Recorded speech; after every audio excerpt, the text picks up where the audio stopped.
좋은 아침입니다. 예루살렘에서 예수님께서 또 행하신 일, 또 가르치신 가르침, 마지막 주간에 있었던 일들 저희들을 살피고 있습니다. 오늘 본문은 마가복음 11장 19절에서 33절 말씀입니다. 19절, 그리고 날이 저물매 그들이 성 밖으로 나가더라. 20절, 그들이 아침에 지나갈 때에 무화과 나무가 뿌리째 마른 것을 보고 21절, 베드로가 생각이 나서 여짜오되 랍비여 보소서 저주하신 무화과 나무가 말랐나이다. 예수님께서 어제 본문에 이제 무화과 나무를 저주하신 것을 보았습니다. 이스라엘을 상징하는 무화과 나무, 그리고 잎은 비정상적으로 이렇게 무성한데 열매는 전혀 없는 나무, 종교적 외형은 갖추었지만 의와 인과 신, 하나님이 참으로 찾으신 열매가 없는 이스라엘 향한 하나님의 저주의 상징이었죠. 자, 그런데 베드로는 어제 예수님께서 저주하신 나무가 다음날 보니까 뿌리채 마른 것을 보게 되고는 이제 충격을 받게 된 것을 보게 됩니다. 그래서 랍비여 보소서 저주하신 무화과 나무가 말랐나이다 라고 이제 말했는데요. 이 말은 그냥 이제 말랐습니다 하고 끝나는 게 아니라 어떻게 이런 일이 있을 수 있습니까 하는 이제 그 질문을 담고 있는 이렇게 말이지요. 그리고 그가 그렇게 질문하는 이유는 그 예수님께서 이 일을 행하신 깊은 속뜻에 대한 관심까지를 가지고 있지는 않습니다. 단지 말씀하니까 진짜 저주를 받네요. 말씀하니까 진짜 나무도 하루 만에 이렇게 뿌리째 마를 수 있네요 하면서 그 기도할 이 눈에 보이는 능력에 좀 집중하고 있었습니다. 주님은 제자들을 이렇게 양육함에 있어서 그들의 눈높이에 맞게 이제 설명을 해 주시고 그들이 이해하는 만큼 알려주시는 것을 보게 됩니다. 그래서요, 그가 예수님의 이 능력에 대해서 이제 관심을 가지고 있기 때문에 예수님께서는 그의 눈높이에 맞추어서 능력 있는 기도의 비결을 이제 설명을 하고 있는 내용입니다. 22절부터 한번 보겠습니다. 예수께서 그들에게 이르시되 하나님을 믿으라. 23절, 내가 진실로 너희에게 이르노니 누구든지 이 산들어 들리어 바다에 던지라 하며 그 말하는 것이 이루어질 줄을 믿고 마음에 의심하지 아니하면 그대로 되리라. 자, 24절도 보겠습니다. 그러므로 내가 너희에게 말하노니 무엇이든지 기도하고 구한 것은 받은 줄로 믿으라. 그리하면 너희에게 그대로 되리라. 자, 예수님께서 베드로의 관심, 다시 말하면 어떻게 그런 능력이 나갈 수 있습니까? 라는 관심에 대해서 이제 답하시는 내용인데요.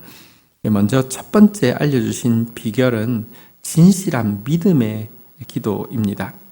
누구든지 이 산들어 들리어 바다에 던지라 하고 그 말이 이루어질 것을 믿고 마음에 의심하지 아니하면, 다시 말하면 진실한 믿음이 있다고 하면 그대로 될 것이다 라고 알려주고 계십니다. 하나님은 전심으로 자기를 찾는 자에게 능력을 베풀어 주시는 분이라고 그랬습니다. 진실한 믿음으로 믿고 간구하면 내가 역사한다. 그러니까 하나님을 믿으라. 첫 번째 말씀이었고요. 두 번째는 확실한 소망을 가지고 구해야 된다라고 이야기하고 있습니다. 무엇이든지 기도하고 구한 것은 받은 줄로 믿어라. 그리하면 너희에게 그대로 되리라.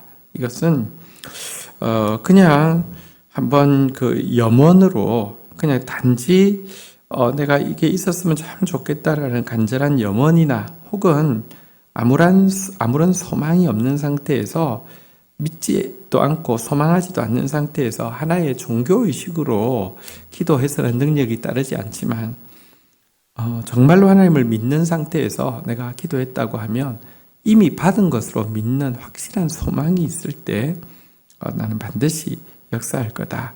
이런 이제 확실한 소망을 알려주신 것입니다. 여기에 한 가지를 덧붙이고 있습니다. 25절, 서서 기도할 때에 아무에게나 혐의가 있거든 용서하라. 그리하여야 하늘에 계신 너희 아버지께서도 너희 허물을 사하여 주시리라 하시니라. 세 번째는요, 용서가 있는 사랑의 기도를 드릴 때 하나님의 기도 응답이 이루어진다라고 이야기하고 있습니다.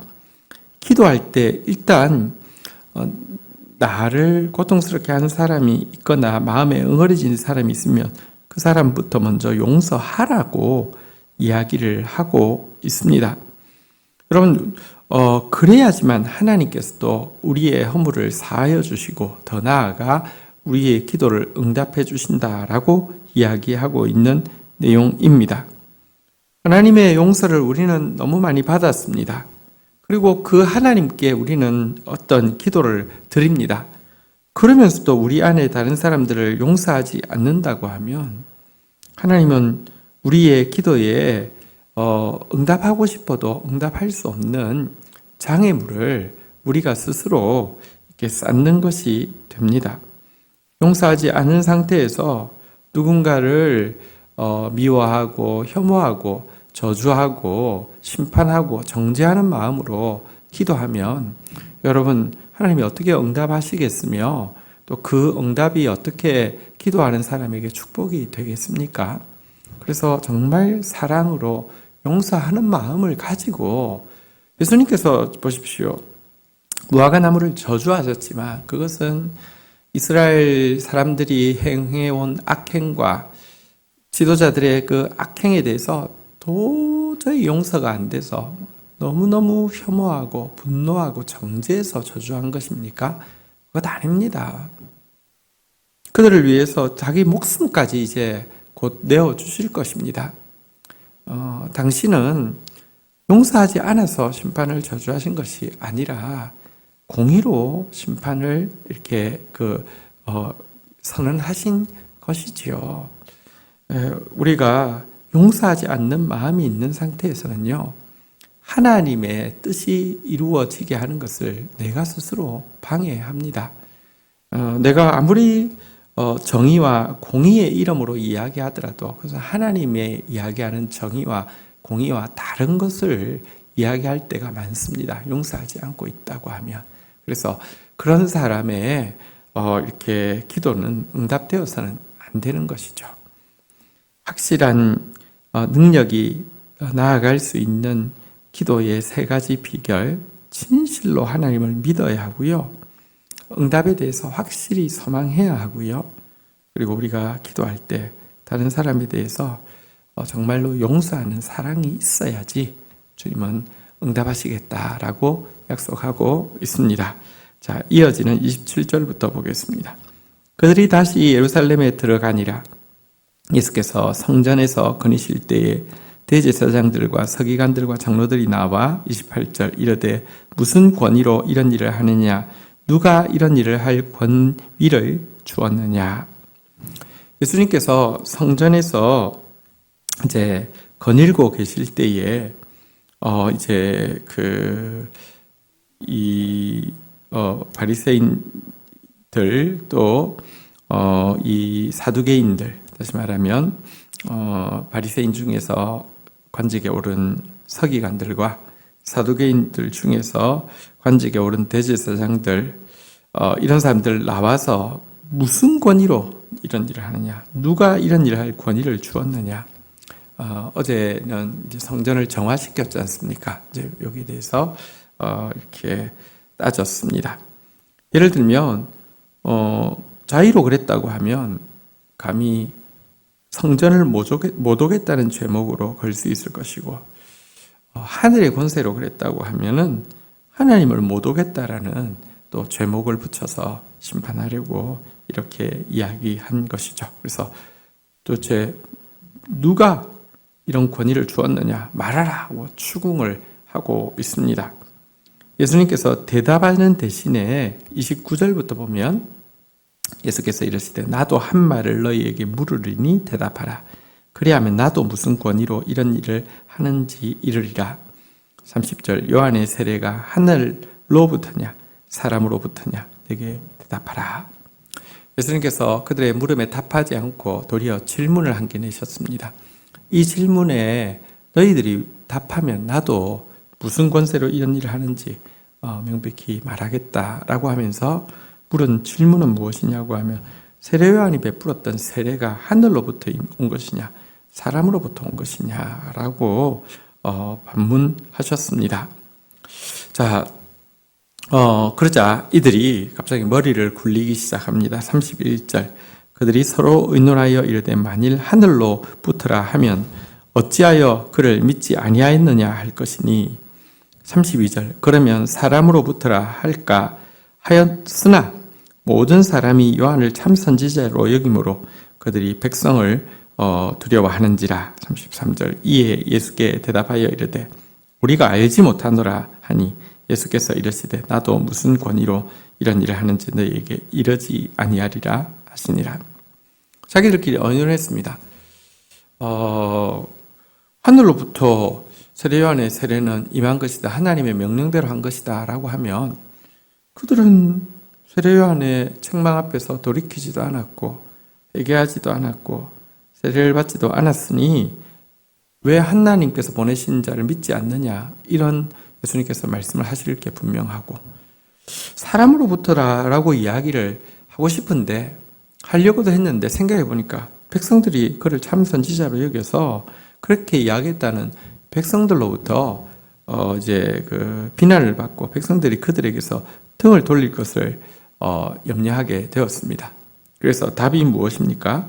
우리가 알지 못하노라. 이렇게 모르겠다라고 이야기를 하면서 회피하는 것이죠. 여러분, 이 앞에서 예수님께서는요, 나도 너희에게 내가 무슨 권위로 이런 일을 하는지 이러지 않겠다라고 말씀하고 있습니다. 저들은 지금 진리가 무엇인지에 대해서 전혀 관심이 없습니다. 이미 자기의 선입견을 가지고 진리를 박해하고 정죄할 생각만 하고 있습니다. 만약에 진리에 귀 기울일 겸손함이 있고 진리를 수용할 수 있는 정직함이 있었다고 하면 예수님은 당연히 당신이 어떤 권위로 이 일을 하시는지 말씀하셨겠죠. 정말로 하나님으로서 당신 자신이 하나님이시고요.